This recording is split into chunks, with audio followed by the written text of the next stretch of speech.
Chapter 2. Léon, Elodie, and Paul stood in front of the imposing door to Albert Dubois's office.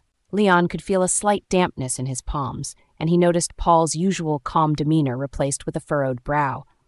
Elodie, on the other hand, cast worried glances around, her lips pressed into a thin line of apprehension. The principal invited them in with a voice graver than usual. His office, typically a haven of calm and reflection, now seemed infused with a disturbing energy.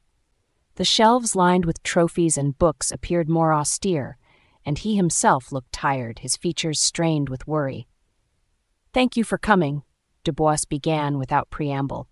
He placed his hands on his desk, his fingers slightly trembling. "I wanted to talk to you about the new sponsorship policies announced by Pardon." The three friends exchanged quick glances. It was the first time they had seen Albert Dubois like this, displaying a crack in the unshakable leader's armor he usually wore. "I won't hide my frustration from you," he continued. "These policies threaten the very essence of our school. Palmaru was founded on principles of merit and equal opportunity, and this decision goes against everything we believe in." Léon took a deep breath, feeling the weight of the principal's words. He knew Dubois rarely expressed his doubts, and this only reinforced their own desire to act. "We will do everything we can to find a solution, Mr. Dubois," Léon said, his voice firm despite the uncertainty gnawing at him. Albert Dubois nodded slowly, a glimmer of gratitude in his eyes. "I know I can count on you three, but remember, you must not neglect your training and studies. The balance will be difficult to maintain, but it is crucial." They left the principal's office with a mixture of determination and fear. The entire school now seemed to weigh on their shoulders.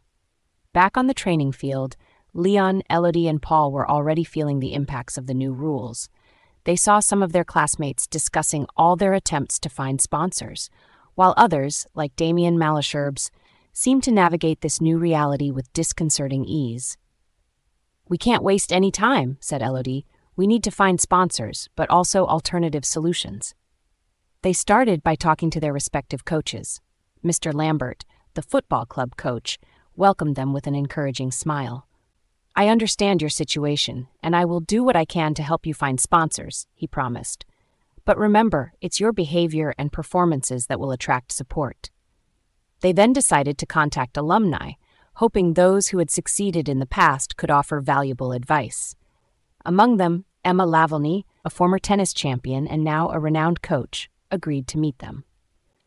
"I went through similar moments when I was here," Emma confided. "The key is to stay visible and show how tenacious you are. Sponsors look for resilient athletes, those who overcome obstacles with grace." The following days were a series of meetings, calls, and administrative steps.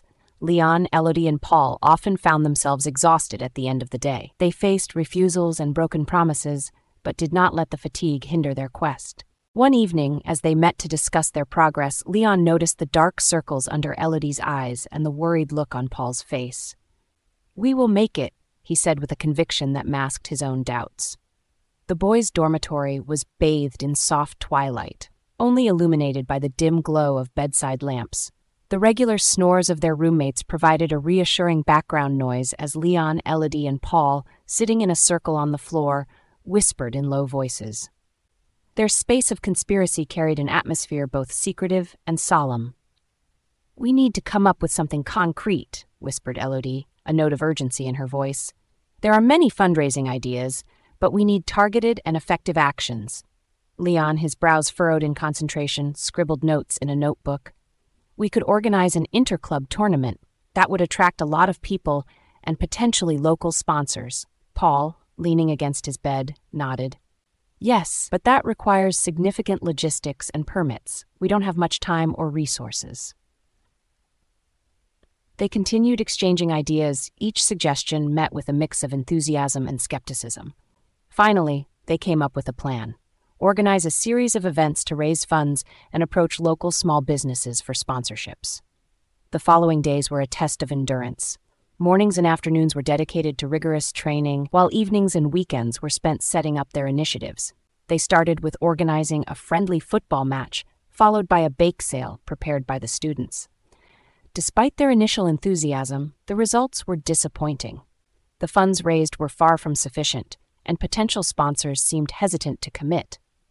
"I don't understand," sighed Léon, his face marked by fatigue. "We've done everything we could, but it's not enough."